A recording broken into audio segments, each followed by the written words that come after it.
Então, pessoal, essa daqui é uma função feita aleatória, né? Eu só peguei alguns termos aqui de qualquer jeito.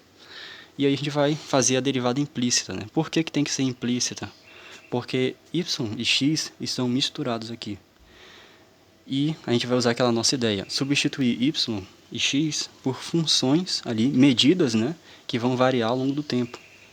Ou seja, y de t seria uma função aí, f de t, desconhecida, e x de t uma função aí, g de t, desconhecida. E aí o objetivo é chegar na dx dy, ou seja, derivada de x com relação a y, e dy dx. Então, vamos lá. A mesma ideia. Fazer a derivada ali dos dois membros, né? Então aqui a derivada de seno de y mais 2x tem que ser igual a derivada dx terceira, certo? E agora, fazendo a derivada, como é que vai ficar? A derivada de seno, a gente já sabe que é cosseno. Então vai ficar cosseno de y, certo? Multiplicado pela função que está dentro do y, ou seja, dy dt. Mais, qual é a derivada dele? Só 2, né? Porque aqui eu tenho 1, ou seja, 1 menos 1 dá 0, x elevado a 0 dá 1. Então coloco 1 aqui, seja, multiplicado pela derivada da função que está dentro do x, certo? O que é que eu quero dizer com isso aí? Isso daqui é a derivada de x a 1. Então, só que o que acontece? X de t poderia ser qualquer função ali do tempo. Sei lá, por exemplo, Euler a t, que seja. Pode ser. Só que aqui é uma incógnita, a gente não sabe qual é. Por isso que é implícito o negócio. Então, vamos fazer a derivada, ou seja, a derivada dele, derivada temporal, né?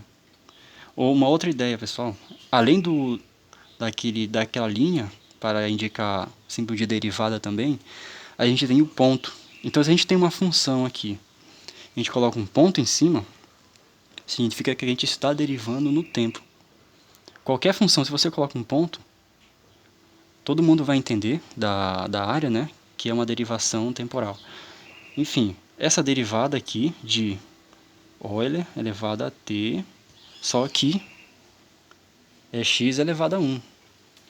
Então seria isso aqui, ó. O que a gente aprendeu? Função dentro de função. Como é que faz? A gente vai derivar isso aqui, fica 1 multiplicado por Euler, t, 1 menos 1, multiplicado por quem? Derivada do que está aqui dentro. D de Euler de t, dt. Isso daqui, ó, vai dar 0. Então, tudo isso aqui vai a 1. Então, no caso, essa derivada aí vai ser igual a 1 multiplicado por 1. Derivada Euler a t é ele mesmo. Então, é Euler a t. Então, observe. Sempre a gente tem que ter essa noção. É muito importante quando a gente faz derivação implícita. Y não é só uma variável. Agora ele é uma função, uma medida que varia com o tempo. Certo? Então, continuando. Derivada de y. 2x a 1. Derivando isso aqui, ó. 2 vezes 1 dx. Certo? Igual. Qual é essa derivada aqui? A gente já sabe que é 3. 2x. 3 menos 1 dá 2. Multiplicado por quem? Derivada de x dt. Certo? Então, agora que a gente já fez essa derivação aqui, a gente vai colocar em evidência os elementos que se repetem. No caso é o dt aqui, ó, e aqui.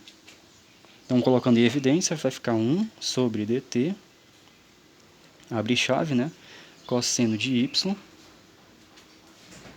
dy, certo? Mais 2, né? 2 vezes 1 dá 2, dx. Isso aqui vai ser igual a 3 vezes 2, 6, x ao quadrado, dx, multiplicado por 1 sobre dt. Certo? Agora o que eu fiz? Eu coloquei 1 sobre dt em evidência. Como tem a mesma coisa aqui dos dois lados, eu posso simplesmente cortar. Esse aqui corta com esse. Ou seja, se eu tenho a mesma coisa multiplicando os dois membros da equação, eu corto. Aí quem sobrou? Ficou só esses daqui de dentro. Então, nós temos cosseno de y, dy, mais 2dx igual a 6x ao quadrado dx. Certo? Agora eu tenho dx aqui e eu tenho dx aqui.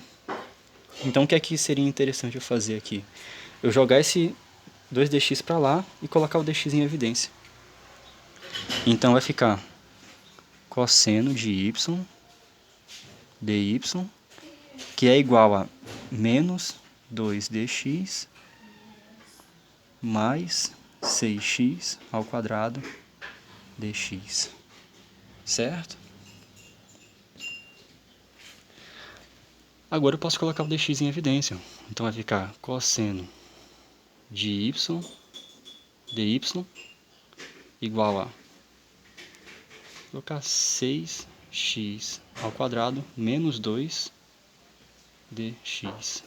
Ok? Porque o dx, ó, ele se repete aqui e aqui. Eu coloco ele fora da chave. E aqui dentro eu coloco o que não se repete, né? Que é o menos 2 e o 6x ao quadrado.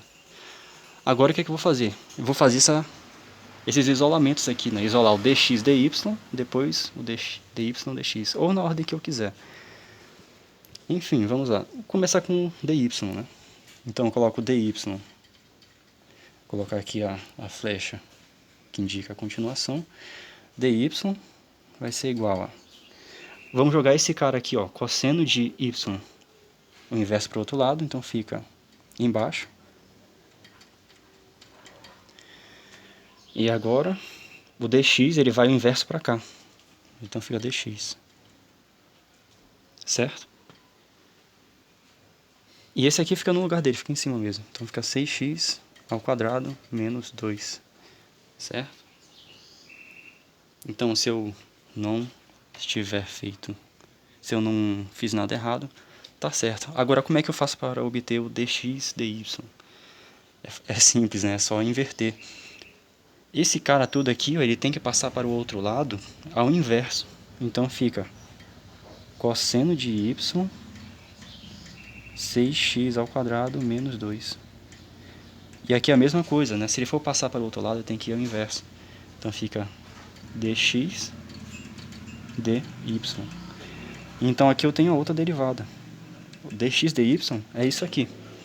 Agora dy dx é isso aqui. Então essa aqui que é a ideia, né? Da gente tratar x e y como funções ali com a derivada independente sendo o próprio tempo. E daí no próprio processo de derivação implícita,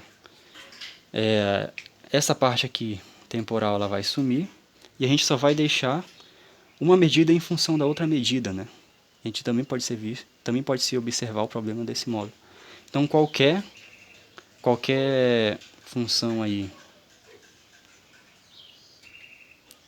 que você observa aqui, ó, que ela é implícita, você pode usar esse método para fazer a derivada implícita. E aí você consegue encarar ela até fácil, né? Muitas das vezes é muito mais fácil você fazer derivada implícita do que explícita. Sem falar que você também pode fazer fórmulas de derivação com essa técnica aqui, né?